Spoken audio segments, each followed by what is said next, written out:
Boa tarde.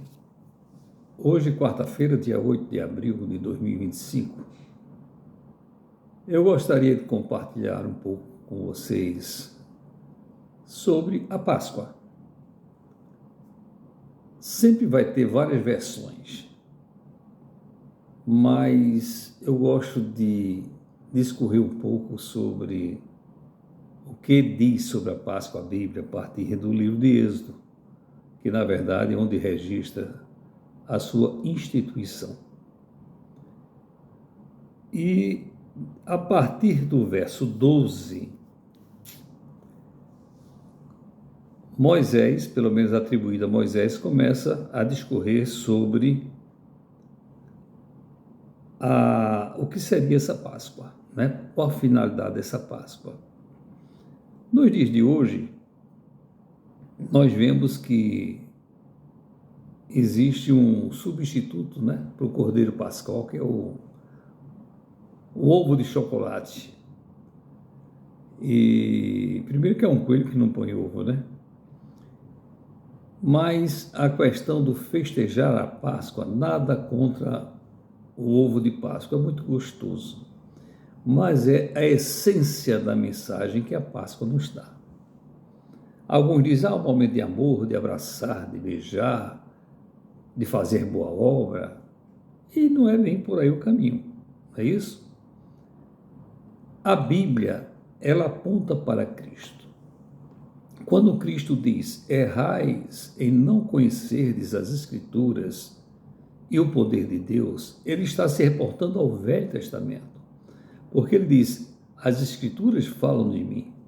Cristo está dizendo, olha, todo o Velho Testamento, em especial, vamos dizer assim, o Pentateuco, ele aponta para mim. Vocês estão errados em não procurar me achar lá, nas Escrituras. Porque as Escrituras também têm palavras de vida eterna, conforme registrado. Não é isso? E vamos a um momento assim, a partir do verso 12, pescando algumas coisas que Moisés escreve. Ele começa o seguinte, ele falando para a congregação de Israel, ele diz que aos 10 deste mês, que é o mês de Abib, que é o primeiro mês, né, de Israel, então, aos 10 desse mês, cada um tomará para si um cordeiro, um carneirinho, segundo a casa dos pais, um cordeiro para cada família. Mas se a família for pequena, para um cordeiro, então convidará ele o seu vizinho mais próximo, conforme o número das almas, né? Conforme a quantidade de pessoas, conforme o que cada um puder comer, por aí calculareis quantos bastem para o cordeiro. Como é que esse cordeiro? O cordeiro será sem defeito, macho e de 1 ano. E ele começa a discorrer por aí. Saltando um pouco a questão, né, de como nós vamos degustar esse cordeiro, ao que ele diz o seguinte, tomarão do sangue deste cordeiro, não é isso? Vocês vão imolar o cordeiro, mas vão colocar o sangue dele numa bacia.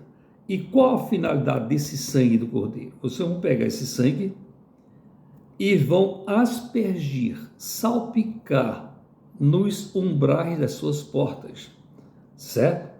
No umbral direito e esquerdo, vão lá pintar, não é isso? E o que acontece? Isso vai ter uma finalidade lá adiante, certo? Vai ter uma finalidade muito interessante. Isso começa a dar início, então, como a Bíblia diz em Êxodo, certo? 12, 11, ele diz, isto é a Páscoa do Senhor. Começa imolando um cordeiro e aspergindo o seu sangue nos umbrais de suas portas, das suas casas, das casas do povo de Israel que estava escravizado no Egito.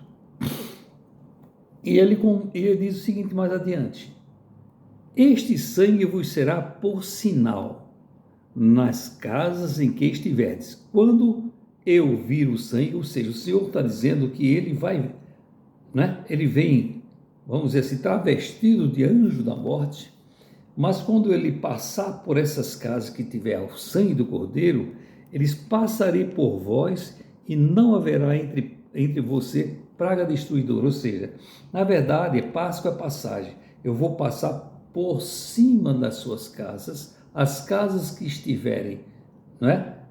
Aspergir o sangue do Cordeiro, eu passarei por cima e não haverá morte nessas casas. E ele continua: esse dia vos será por memorial. Vocês vão guardar esse dia como algo tremendo que Deus fez nas suas vidas. E celebrareis como solenidade ao Senhor, é algo solene nas vossas gerações, e celebrareis por estatuto perpétuo. Ou seja, enquanto houver vida terrena, vocês vão celebrar para lembrar do que Deus fez às suas vidas, libertando o povo de Deus, não é isso? Da escravidão do Egito. E ele continua aqui: porque o Senhor passará para ferir os egípcios. E ele repete: quando vir, porém, o sangue na verga da porta, em ambas as ombreiras, passará o Senhor aquela porta e não permitirá ao destruidor. Destruidor seria o espírito que passaria matando os primogênitos do Egito. Não permitirá ao destruidor que entre em vossas casas para vos ferir. Guardai, pois, isso por estatuto para vós outros e vossos filhos para sempre. Olha que interessante. Então, ele diz mais: quando vossos filhos vos perguntarem que rito é esse? Isso aqui é uma pergunta muito importante, porque se há fora da Bíblia há uma distorção muito grande sobre Páscoa. E ela faz uma pergunta aqui: quando vossos filhos, né, os descendentes, a humanidade perguntar para você, que rito é esse da Páscoa? Aí você vai descobrir que não é coelhinho, não é chocolate, não é ovo de Páscoa. Ele diz que quando vossos filhos, vossos descendentes vos perguntarem que rito é este, aí você vai dar uma resposta. Alguém pode perguntar a você: o que é Páscoa? A resposta é: a Páscoa é o sacrifício da Páscoa, da passagem ao Senhor, que passou por cima das casas dos filhos de Israel no Egito, quando feriu os egípcios e livrou as nossas casas. Então o povo se inclinou e adorou. Então Páscoa é o momento de reflexão, de você se inclinar e você adorar a Deus pelo grande livramento que Ele deu na sua vida, quando você entregou sua vida a Cristo. E, gente, aí você diz: nós vimos aqui que Ele mandou apartar do rebanho um cordeiro. Olha, artigo indefinido, um cordeiro. E esse cordeiro, ele substituía alguém no lugar da morte. Ele morreu para que o povo de Israel não fosse atingido pela morte. E aí o que acontece? E a um ponto aqui eu disse, o Velho Testamento aponta para Cristo. Chega a partir do Evangelho de João, capítulo 1, verso 29, está João Batista por ali e vem Jesus. Quando Jesus vai chegando perto de João Batista, ele estava ali batizando as pessoas, João Batista, o Senhor sopra nos ouvidos de João Batista e diz: olha, vou florear aqui. Está vendo aquele sujeito que vem ali? Aquele sujeito é o Cordeiro de Deus. Agora é o artigo definido. Ele no Velho Testamento mandou apartar um cordeiro. Agora nós temos o Cordeiro. O cara é aquele que tira o pecado do mundo. Então, aquele cordeiro, lá do Velho Testamento, ele livrava a família, as famílias de Israel, né? Os parcos da morte. Mas Jesus livra o mundo da morte. Por isso que ele disse, olha, está vendo aquele? Ele é o Cordeiro de Deus que tira o pecado do mundo. Logo, o que é Páscoa? Páscoa apontava para Jesus, apontava para o Messias, o Cordeiro de Deus que haveria de vir. E agora ele chega. Jesus é a nossa Páscoa. Jesus é o Cordeiro de Deus, que agora no mundo espiritual, aquele que entrega sua vida a Cristo como Senhor e Salvador, o sangue de Cristo no mundo espiritual verte sobre essa vida. E o anjo da morte continua agindo, ele passa por tua vida, por minha vida, e não deixa o destruidor afetar a gente. Porque o sangue do Cordeiro está sobre a minha e sobre tua vida. Então, a Páscoa é um memorial de lembrança pela libertação do povo do Egito. Assim mesmo, nós vamos ver as pragas do Egito, mas assim mesmo o Senhor livrou a Israel das garras de Faraó, mas em Cristo nós somos libertos do pecado. O inferno não tem predominância sobre nós, porque o crente em Cristo é lavado e remido pelo sangue do Cordeiro. Então, o Cristo hoje não é coelho, não é chocolate. Cristo é a minha Páscoa, é a tua Páscoa, é o meu libertador, é o teu libertador. Ele é redentor nosso. Então, quando alguém falar, o que é Páscoa? Páscoa é Jesus, é a minha Páscoa. É o momento que ele deu a vida por mim, por você. Ele foi imolado e o sangue de Cristo hoje está aspergido nos umbrais da minha vida. Amém?